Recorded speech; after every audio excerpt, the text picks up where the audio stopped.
My name is Chris Lee and I'm head of design and development at Backyard ADUs, a company that focuses on building small homes, especially in backyards as ADUs. And we are standing in Whately, Massachusetts, in front of the town's first ever approved detached ADU. That's right, this is the first detached ADU approved by Whately Zoning Board, and we helped them do it. And the cool thing is, Whately is now updating their zoning bylaw to make this easier for other families. But that's enough, let's go inside and check it out.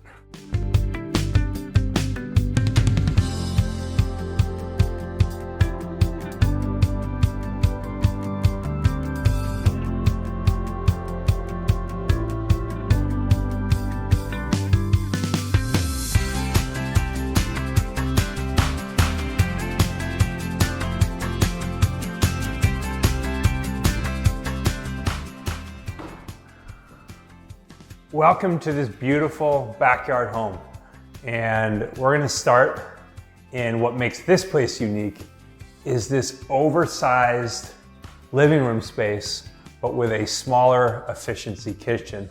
And as I said when we were walking in, this space has a deck, it's got a sliding door, and it just extends this beautiful pool area. In this house, we often do bigger kitchens, but this is a small kitchen. We've got a small drop-in sink, and in this living room, we really do have enough space for a full-size couch, an armchair, a TV. So one of the design features that we put in this house is we knew we wanted to get a big sliding door in, or at least a French door, so we could properly integrate this kitchen and sitting area with the main area of this pool, because here in the Pioneer Valley, it's probably gonna be good 6 months of the year. So when designing this kitchen, we wanted to make this kitchen smaller, and we did it because we wanted to leave more room for the lounge area, because again, this house is poolside, and we think there's going to be people often just hanging out in it.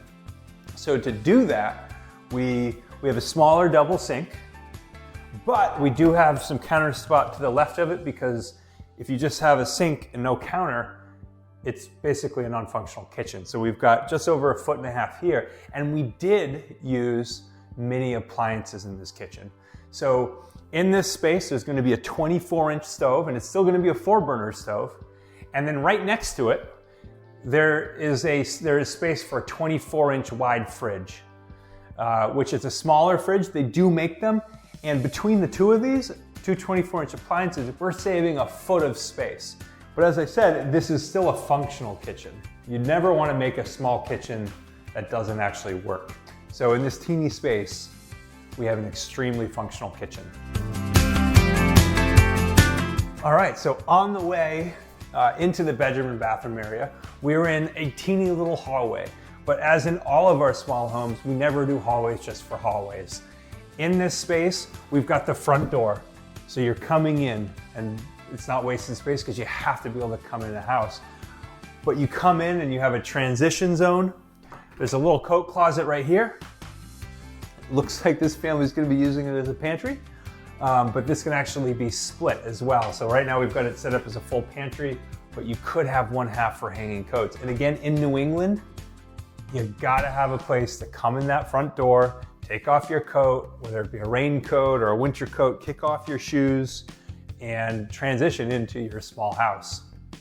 Other stuff that we have in here, we've got space for a stackable washer dryer, and this stackable washer dryer is right between the bathroom and the bedroom, so you don't need a laundry basket. And then also in this space, you can get into the bathroom. And of course, you can't have a small house without a pocket door. And this pocket door is great because it is making the bathroom a little bit more accessible. You don't have to open this door and try to pivot around it. All right, now for the final space in this 525 square foot oversized tiny home. So we're in the bedroom of this small house, and this is a small bedroom, but it feels big because we have windows on all 3 sides of it. And what that does is no matter where you are or how you're tilting your head, you're not being constrained by the wall. A queen size bed comes up, leaves about 2 feet between the foot of the bed and these doors. So it's a tight space to get into this closet, but it's enough space. It's enough space to get in here and access all of this hanging space. Finally, in these small houses, you can almost always heat and cool them with electric heat pump mini splits. And it's the cheapest way to heat and cool the house, and it's the most comfortable way. So you also notice in this bedroom, we're using bifold doors. And door selection in these small houses is really important. It's actually not something to take lightly.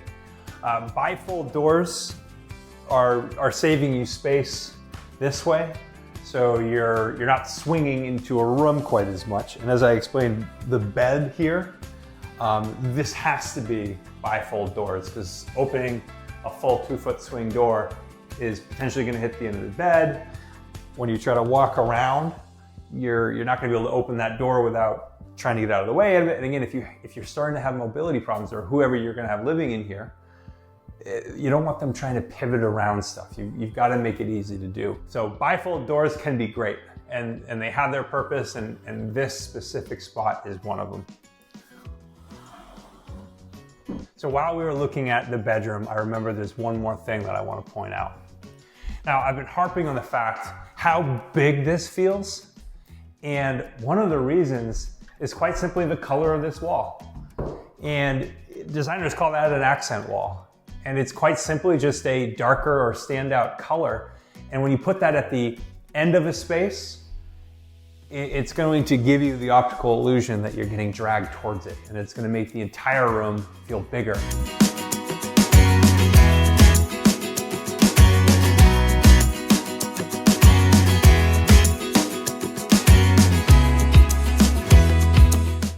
One of the unique features that I want to touch on in this house is this ramp. And what makes it unique is it's wheelchair accessible from a slope standpoint, but it's obviously not fully wheelchair accessible based on this path. And this was something that we worked on with the homeowner to meet their need for the person that's going to be living in here. They're not in a wheelchair, but they have a tendency to trip.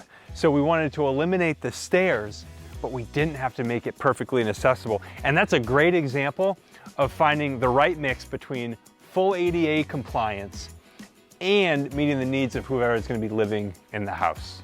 So we're coming in from the backyard of this beautiful property in Whately, heading into the pool area.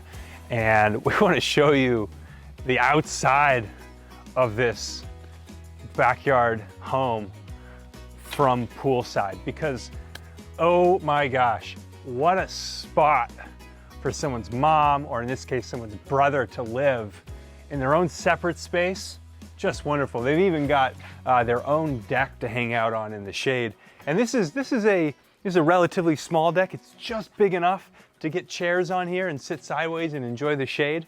And of course, we've got this sliding door here, which opens up immediately from the kitchen. This is a super, super versatile backyard home.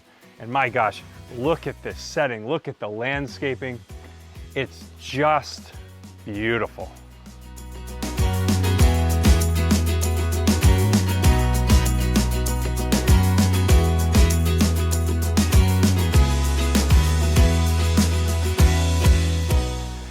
Thanks for joining us poolside here in Whately, Massachusetts, right in front of our 525 square foot backyard home. And everyone, this was designed in our straight line design path and was a custom build for the homeowner for his brother. We'll see you next time up in Brunswick.